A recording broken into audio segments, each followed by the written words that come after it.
Luar biasa, malam ini kita akan bincang-bincang dengan sahabat lama, seorang seniman yang serba bisa, Ageng Kiwi. Mas Ageng, gimana kabar? Assalamualaikum Mas Kris. Jadi alhamdulillah suatu kehormatan nih ya, suatu kehormatan saya diundang podcast sama Mas Kris Budi Harjo, salah satu orang yang paling hebat di antero jagat Indonesia. Kameraku kesana kan ya? Iya. Oke. Terima kasih Mas Kris sudah diundang. Pastinya intinya kita saling mensupport ya Mas ya, gitu. jadi, apalagi ini podcastnya tentang sesuatu yang berbeda beda dari duniaku entertain. Tapi sama aja kaitannya karena dunia entertain dan dunia politik tidak lepas. Ya, benar. Karena cuma kita tidak akan boleh bicara politik praktis. Ya. Kita cuma menyadari bahwa pemilu sudah selesai, alhamdulillah aman. Amin. Ini yang penting Presiden itu. sudah terpilih. Alhamdulillah. Mau nggak mau presiden lama Pak Jokowi harus segera berakhir, tanpa kita sadari. Sedih ya. Nah, kita bincang-bincang malam ini, gimana sih sosok Jokowi di mata seorang Ageng Kiwi? Ya itu dulu. Sebenarnya nih, saya termasuk penggemarnya Pak Jokowi dari beliau masih gubernur gitu. Saya sempat kepengen banget ketemu beliau untuk kala itu memberikan karya-karya kita sebagai kita orang seniman, kepengen berkolaborasi dengan Pak Jokowi.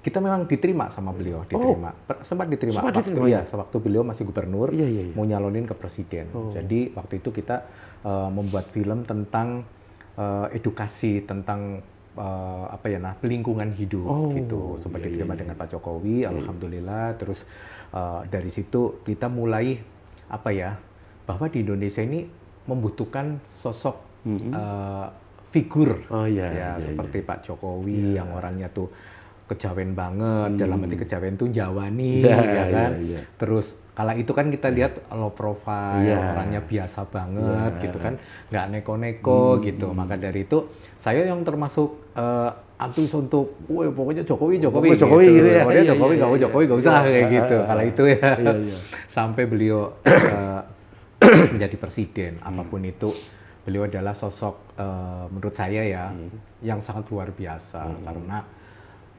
jarang ada presiden yang bisa merangkul segala elemen menurut saya. Terus orangnya juga kan mau dihujat, mau dibully, mau dimaki, nggak pernah komen.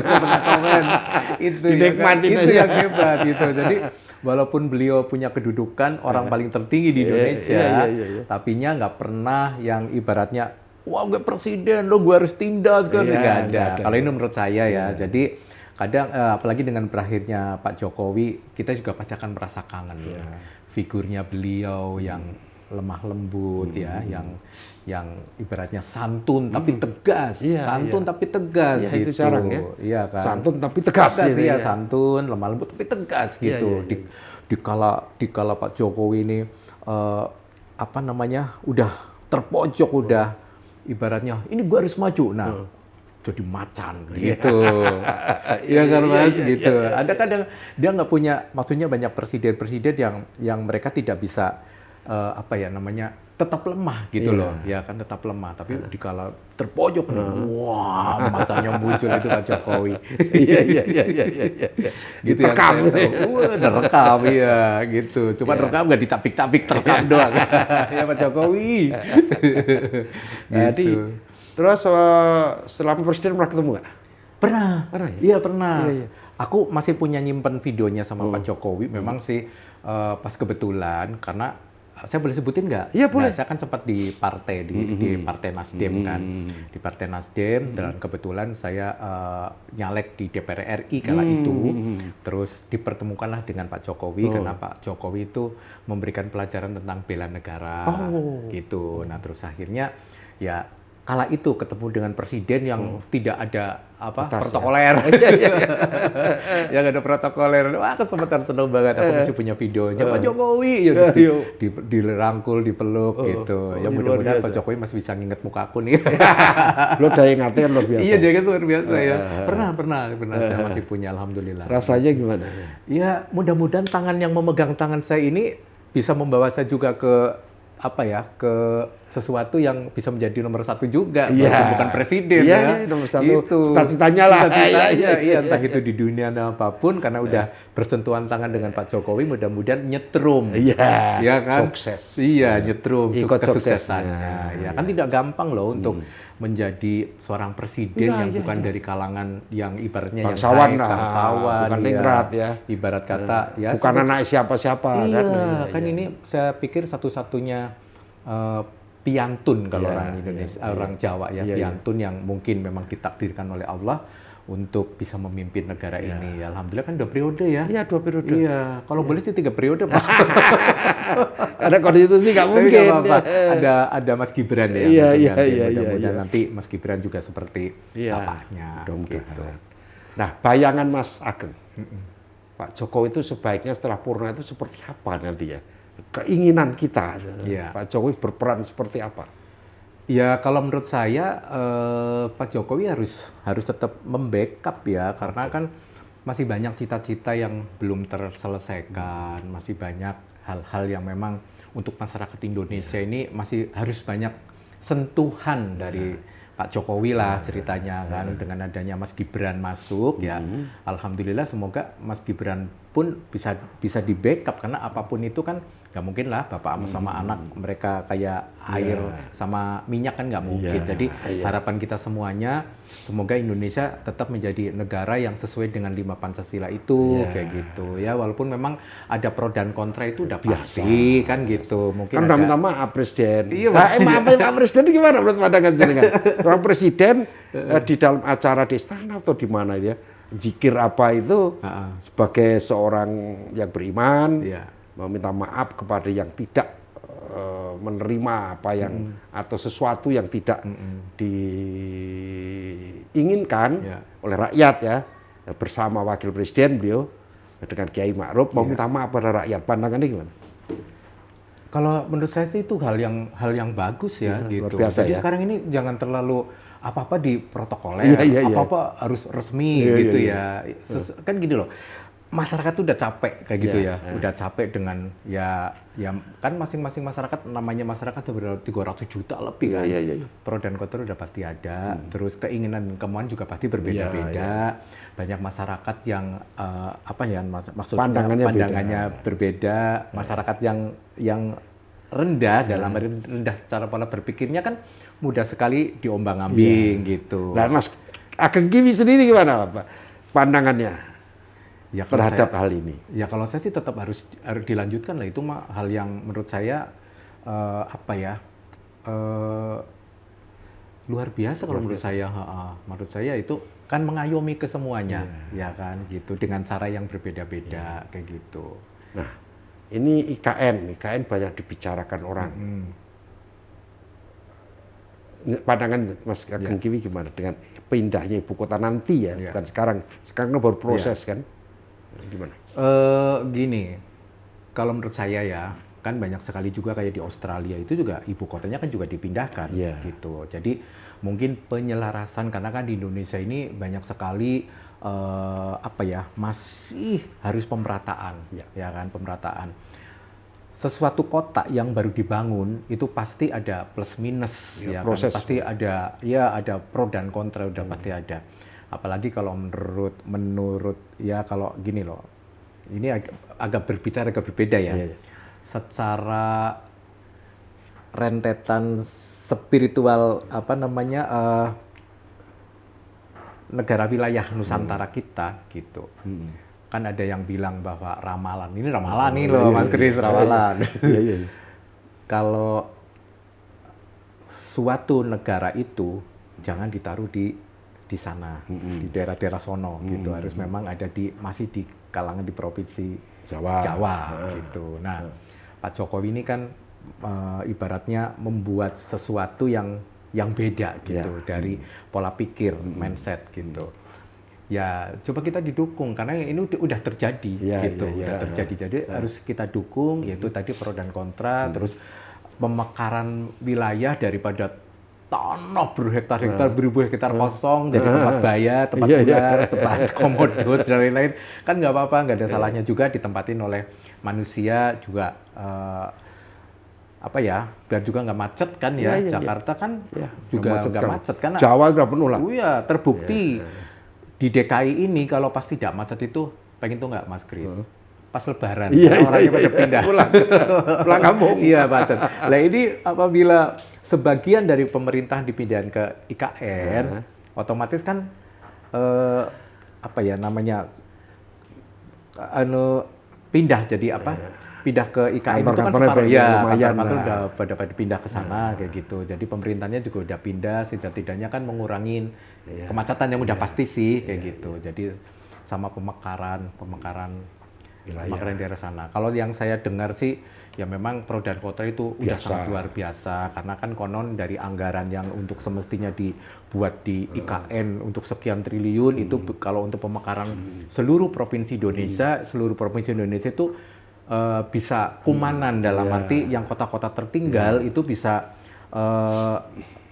makmur dari IKN ini kalau yang saya dengar loh Mas Kris. Tapi kan selebihnya itu mungkin Pak Jokowi itu lebih paham, lebih tahu karena beliau ini kan punya teamwork yang sangat luar biasa ya. Kalau saya pribadi sih ya kita support aja, kita dukung aja yang terbaik kan kita nggak tahu nanti mau bagaimana. Ya kan mau seperti apa ya. Mudah-mudahan kita harapin ya IKN ini bisa sesuatu dalam artian memang negara kita jadi pemekarannya jadi sampai ke kemana-mana gitu loh dalam artian dia di IKN itu Kalimantan Timur kan Kalimantan Timur kan saya pernah nyanyi di sana itu memang masih hutan nggak karu-karuan gitu sayang gitu loh kalau ya wis nanti bisa dikembangkan. Saya rasa Pak Jokowi lebih cerdas maksudnya lebih paham kenapa IKN mesti diadakan lebih paham lah saya rasa seperti itu.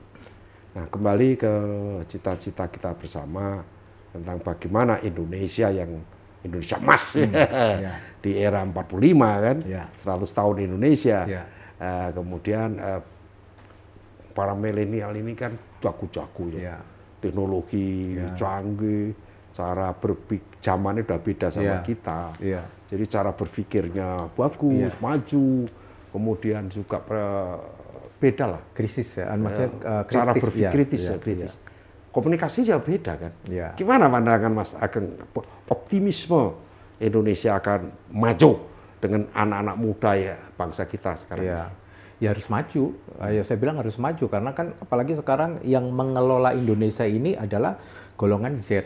Ya golongan Z itu generasi Z maksudnya. Itu yang mereka sudah kemampuannya udah di atas rata-rata loh, Pak. Jadi banyak sekali daerah-daerah yang memang dikritisi oleh golongan komunitas generasi Z ini. Akhirnya pemerintah segera ikut turun tangan, termasuk ya kayak kejadian di daerah Lampung gitu ya.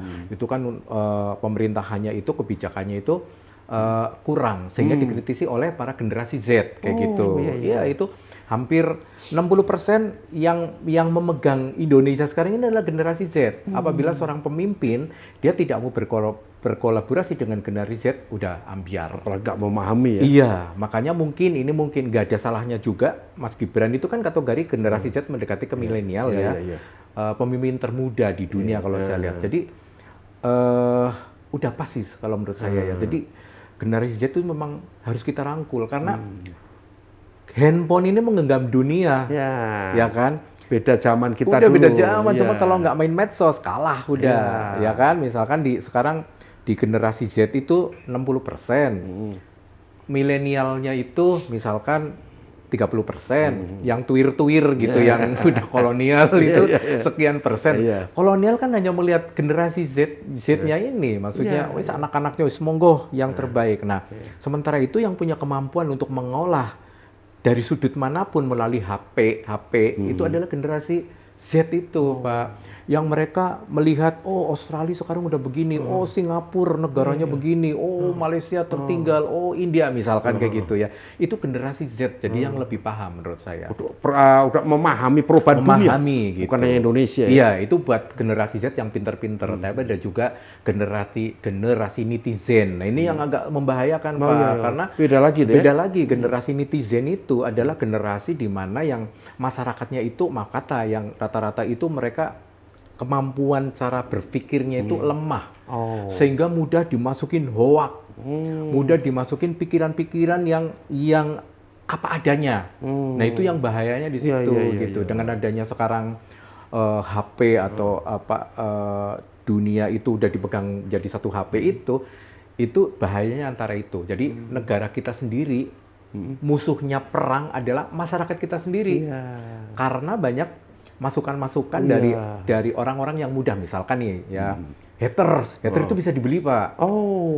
Hater, misalkan saya artis nih, saya punya hater, jadi saya bayar ke hater. Nanti misalkan saya perang sama Mas Kris nih, Mas Kris nggak punya hater, saya punya hater, gitu. Tapi hater saya bayaran. Saya serang ya? Diserang, gitu. Nggak bisa dicari tuh melalui cyber itu susah, gitu. Jadi sekarang ini udah dibisniskan. Misal saya sebagai artis, saya mau jualan produk, saya harus ada hater yang masuk, misalkan 200 orang hater untuk mengangkat produk yang mau saya jual. Contohnya, produknya bagus ya, nanti ada yang ngomong ini, produk itu mah nggak bagus. Jadi antara netizen dengan netizen diajak berperang. Iya kan? Nah, itu yang harus memang masyarakat terutama misalkan nanti ada menteri yang terpilih dari yang sekarang ini, itu harus pinter tentang untuk Kominfo ya terutama ya, itu harus handles betul. Handle ini ya. Kayak gitu, harus bisa menguasai bagaimana peperangan antara netizen dengan netizen Indonesia yang mereka percaya dengan hoak gitu. Karena yang terjadi misalkan begini nih Pak, jangan sampai para pejabat-pejabat negara, contohnya dari kepolisian, ini kan sekarang lagi hancur juga Pak, dari kepolisian misalkan, dari kehakiman, dari kejaksaan, mereka kalah dengan netizen. Jangan, ini menurut saya kalah dengan netizen maksudnya, padahal hal itu nggak benar, tapi karena netizen membenarkan, sehingga para pejabat-pejabat petinggi ini, mereka ngikutin netizen. Bahaya ya.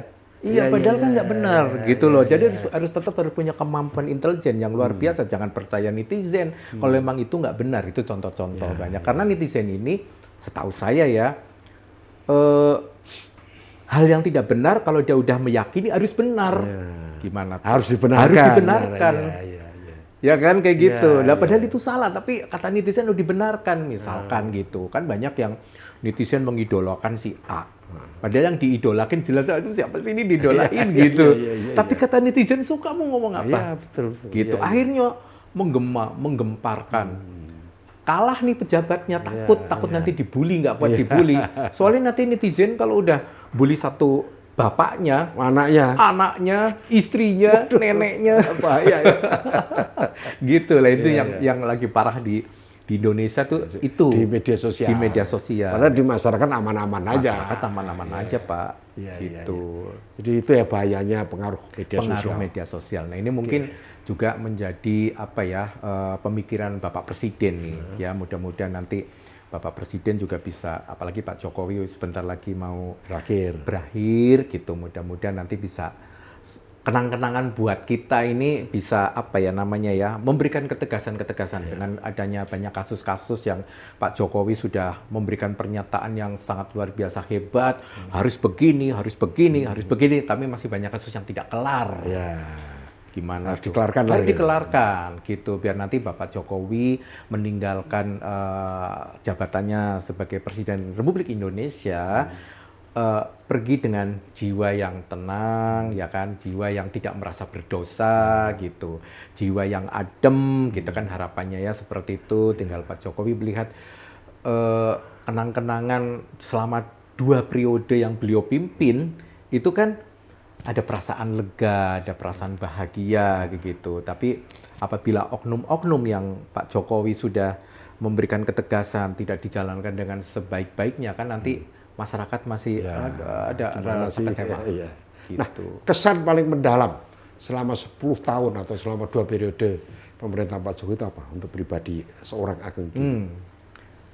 Banyak, Pak. Pembangunan buktinya di mana-mana. Ya kan? Yang jalan tol yang tadinya saya muter-muter mau balik ke Cilacap 15 jam, jujur aja sekarang jadi 6 jam.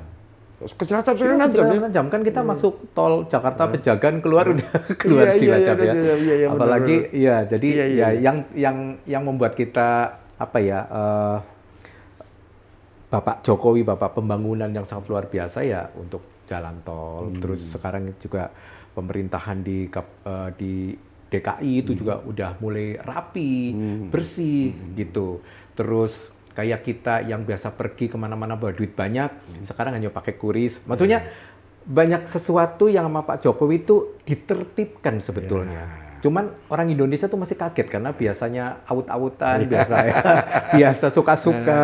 Terus tiba-tiba sama Pak Jokowi dari segi apapun tuh ditertibkan itu, termasuk kayak pembayaran apa sekarang sudah nggak harus pakai duit ya kan.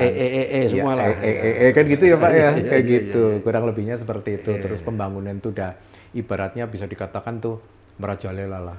Merajalela yang ya top lah pokoknya. Kita merasakan. Sebelum kita ini, apa yang kalau untuk dunia seni, ya ini kan seniman. Apa kira-kira kesan yang mendalam yang telah dilakukan Pak Jokowi untuk dunia budaya, untuk dunia seni? Ada nggak? Banyak. Oh iya. Misalnya, walaupun toh saya sendiri belum pernah diajak Pak Jokowi ke luar negeri. Tapi intinya dari budaya kan Pak Jokowi menggalakkan kayak apa namanya ya, beauty wonderful world ya kan. Pak Jokowi kan juga menggalakkan itu. Jadi negara Indonesia itu memang dari apa ya, pendapatan untuk devisanya itu dari pariwisata dan dari budaya juga gitu ya kan. Ya maksudnya sekarang ini banyak apa namanya ya, budaya-budaya yang dari daerah itu udah mulai digalakan, tidak diakui oleh negara-negara lain. Pak Jokowi sudah membuktikan itu. Contohnya musik-musik atau mungkin kayak ebegan, mungkin budaya ketoprak, mungkin budaya reog.